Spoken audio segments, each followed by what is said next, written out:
네, 말씀하신 것처럼 결론이 나기는 했지만 아직 불확실성은 시장에 좀 잔재해 있는 상황입니다. 앞으로의 추이를 조금 더 지켜볼 필요가 있을 것 같고요.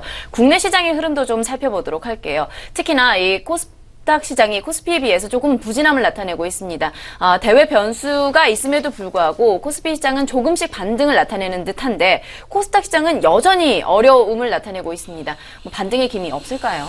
예, 오늘 같은 경우 보니까 그동안 코스닥 시장에서 실적으로 가장 탄탄한 흐름을 보이며 또 가장 견조한 주가를 유지했던 종목 몇 개, 오늘 보톡스 관련 종목들, 메디톡스나 또는 휴젤 같은 경우는 지난 2분기는 어닝 서프라이즈가 나왔습니다. 그래서 밸류는 높기는 하지만 상당히 현재 강한 실적 성장 모멘텀을 갖고 있는 그들이 그나마 코스닥을 지킨다, 이런 한주 우량주였던 것인데요. 이들 종목이 급락을 하고 있습니다. 최근 들어서 한미 야권 사태부터 시작하면서 현재 어제는 제일약품이 크게 밀렸었죠.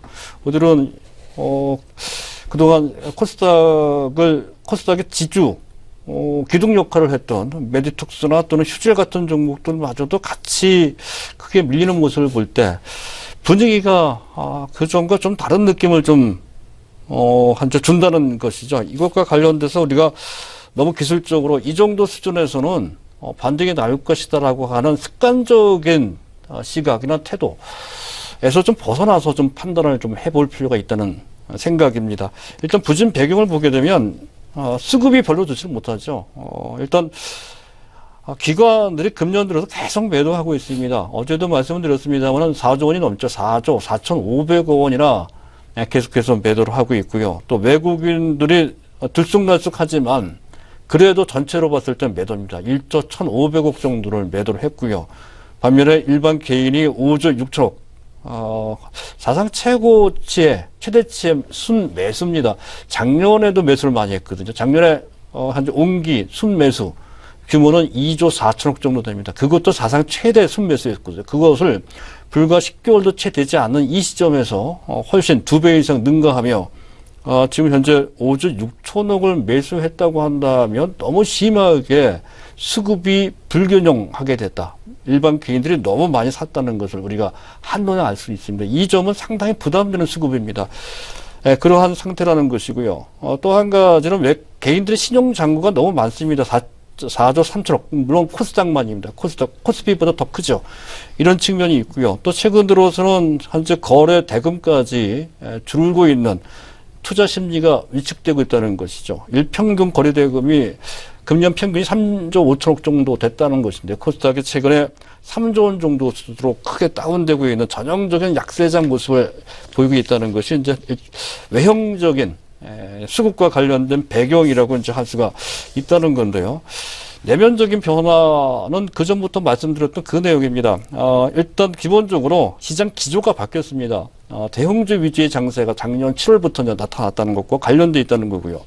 또 금년 들어서는 국민연금의 운영 기조가 바뀌었죠. 액티브에서 패시브로 바뀌면서 또한 시장을 추종하는 패시브 펀드 쪽으로 현재 무게중심이 바뀌면서 코스닥은 약간의 피해를 보는 측면이 있다는 것이고요.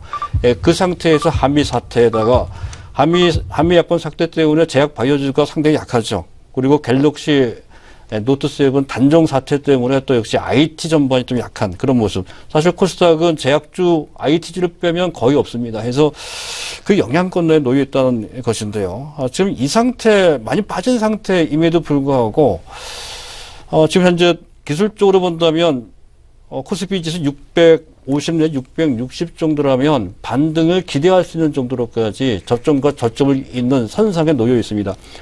문제는 그 전에는 이러한 저점이 시장 전체 상황과 맞물려서 그런 정도 위치까지 내려갔다는 것이죠. 코스피와 같이 내려간다든가 하는 식으로 내려갔던 것인데 이번에는 그렇지 않습니다. 코스닥만 유독 많이 빠지고 있다는 것이죠. 그런 측면에서 좀 그 전과 다른 각도로 보실 필요가 있다는 것이고요. 또 한 가지는 많이 빠지긴 했지만 여전히 고평가 부담에서 자유롭지 못하다 하는 것이고요. 또 모멘텀도 좀 미약하죠. 현재 3분기 실적뿐만 아니라 4분기 실적 전망도 시간이 갈수록 더 점점 낮아지는 그런 측면이 분명히 있다는 것이고요.